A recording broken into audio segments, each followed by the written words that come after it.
Kenapa dokter langsung minta pasang ring? Lihat EKG-nya saja sudah bikin merinding. Halo semuanya, dengan Dr. Erta, spesialis jantung dan pembuluh darah dari Klinik Kera.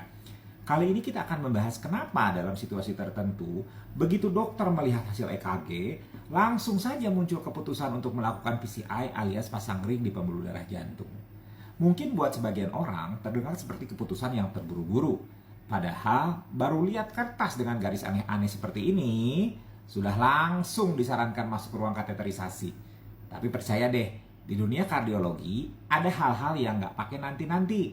Salah satunya ya ini, ST Elevation Myocardial Infarction atau STEMI, khususnya yang tampilannya seperti batu nisan di EKG.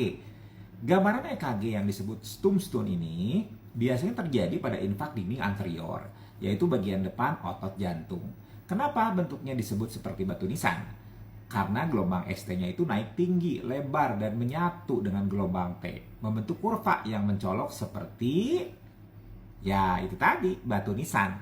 Dan buat kami para dokter jantung, ini adalah salah satu bentuk EKG yang membuat bulu kuduk berdiri. Kenapa? Ini menandakan bahwa sedang terjadi kerusakan besar-besaran pada otot jantung. Dan waktunya sangat-sangat terbatas. Dalam kasus seperti ini, ada dua jalur utama penanganan. Pertama, dengan obat penghancur bekuan darah atau trombolitik. Kedua, dengan tindakan PCI atau percutaneous coronary intervention alias pasang ring. Di Indonesia, trombolitik yang paling sering kita temukan adalah streptokinase dan alteplase. Tapi sayangnya, meskipun bisa membantu membuka pembuluh darah yang tersumbat, obat ini nggak bisa menjamin hasilnya. Kadang berhasil, kadang tidak. Dan kalau sudah gagal, waktu yang kita buang itu nggak bisa kembali. Itu ibaratnya kayak nunggu ojek online kelamaan, padahal kita bisa jalan kaki lebih cepat. PCI di sisi lain adalah metode yang lebih pasti.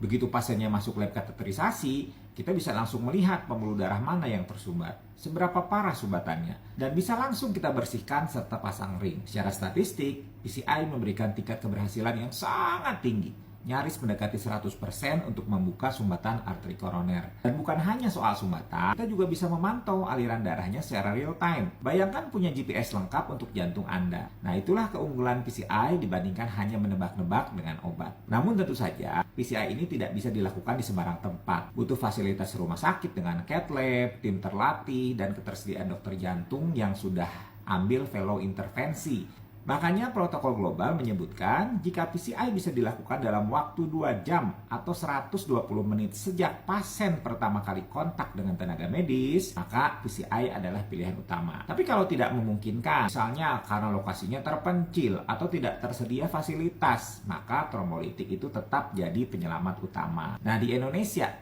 tantangannya itu lumayan besar. Tidak semua rumah sakit punya cath lab. Belum lagi kalau kondisi lalu lintasnya itu mirip sinetron, dramatis dan penuh kejutan. Jadi dalam banyak kasus, tenaga medis di lapangan itu harus cepat berpikir, apakah trombolitik dulu atau langsung rujuk untuk PCI. Ini bukan keputusan sembarangan, karena setiap menit keterlambatan bisa berarti kematian sel otot jantung yang tidak bisa diperbaiki. Buat masyarakat awam, yang perlu dipahami adalah ketika dokter melihat EKG dengan ST elevation, apalagi model tombstone seperti tadi, itu adalah sinyal bahaya tingkat tinggi. Jadi bukan karena panik atau terburu-buru, tapi karena kami tahu otot jantung Anda itu sedang sekarat. Bayangkan jika api membakar rumah dan kita cuma sibuk diskusi mau pakai ember atau panggil pemadam kebakaran. Kadang satu keputusan cepat bisa menyelamatkan segalanya. Dan kenapa ya bagian anterior atau bagian depan jantung itu begitu penting? Karena di sanalah letak salah satu arteri utama jantung atau left anterior descending artery atau LAD. Kalau LAD ini tersumbat total dan tidak segera ditangani, risikonya bukan hanya gagal jantung, tapi juga kematian mendadak. LAD ini bahkan dapat julukan the widow maker, saking mematikannya bila tersumbat.